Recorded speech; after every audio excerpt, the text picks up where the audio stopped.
کہ میرے نبی صلی اللہ علیہ وسلم جب سو کر اٹھتے تھے تو سب سے پہلے اپنے دونوں ہتھیلیوں سے اپنے رخسار اور آنکھوں کو یوں ملا کرتے تھے. سنت سمجھ کر کے ملنا ہے. کیا سمجھ کر کے؟ میرے نبی ایسا کرتے تھے. تو دیکھیں اللہ سنت کا نور دل کے اندر داخل کر دے. یوں ہی نہیں کہ ہم بس ایسے ہی کر رہے ہیں، نہیں، میرے نبی ایسا کرتے تھے اس لیے میں یہ کر رہا ہوں.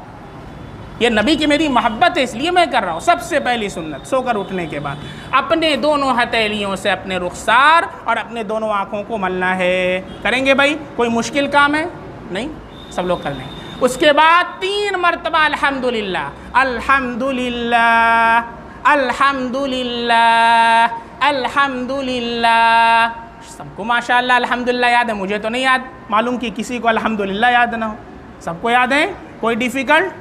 کوئی مشکل؟ کوئی. اب اس کے آگے 1 مرتبہ کلمہ طیبہ پڑھنا ہے. لا الہ الا اللہ محمد الرسول اللہ. ہو گیا؟ اس کے بعد سو کر اٹھنے کی دعا الحمدللہ الذی احیانا بعدما اماتنا والیہ النشور. تمام تعریفیں اس اللہ کے لیے ہیں جس نے ہمیں موت دینے کے بعد دوبارہ زندگی عطا فرمائی. اگر اللہ نہ اٹھاتا تو سوتے ہی رہ جاتے، سارے خواب دھرے کے دھرے رہ جاتے. تو 4 تلہ بلڈنگ بنوانا ہے اور کل جا کر کے بائک لے کر کے آنا ہے اور 4 چکا گاڑی خریدنا ہے اور یوں شان و شوکت سے نکلنا ہے، زمین کو بھی پھاڑ ڈالنا ہے. یہ سارے خواب دھرے رہ جاتے اگر اللہ آج صبح ہمیں بیدار نہ کرتا. تو اللہ کا شکر ادا کرنا ہے کہ نہیں کرنا ہے؟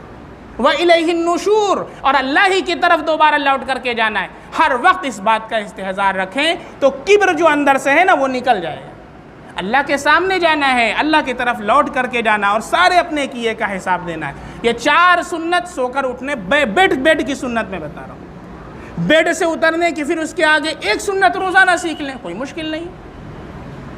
1 سنت سیکھیں گے انشاءاللہ.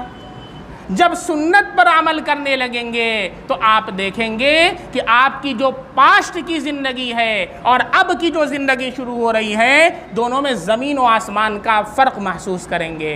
وہ زندگی جو تھی وہ ظلمت والی تھی، وہ تاریکی والی تھی، وہ اللہ کے نبی کی سنت سے خالی تھی. اور یہ جو لائف آپ کی اسٹارٹ ہو رہی ہے وہ نبی کے طریقے پر ہے جس میں سنت کا نور ہے.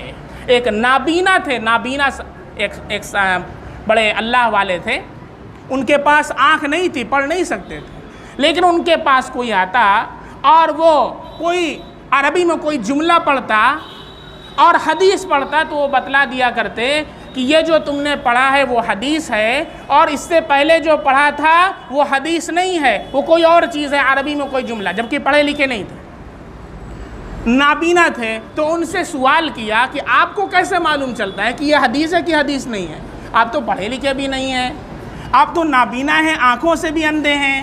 تو انہوں نے جواب دیا کہ بھائی جو اللہ کے نبی صلی اللہ علیہ وسلم کی زبان سے نکلے ہوئے الفاظ ہیں، جو احادیث ہیں، ان کے اندر نور جھلکتا ہے، نور. اور جو اللہ کے نبی صلی اللہ علیہ وسلم کے الفاظ نہیں ہیں اس میں ظلمت اور تاریکی ہوتی ہے. اور اس نور کو دیکھنے کے لیے بصیرت نہیں بصارت کی آنکھ چاہیے.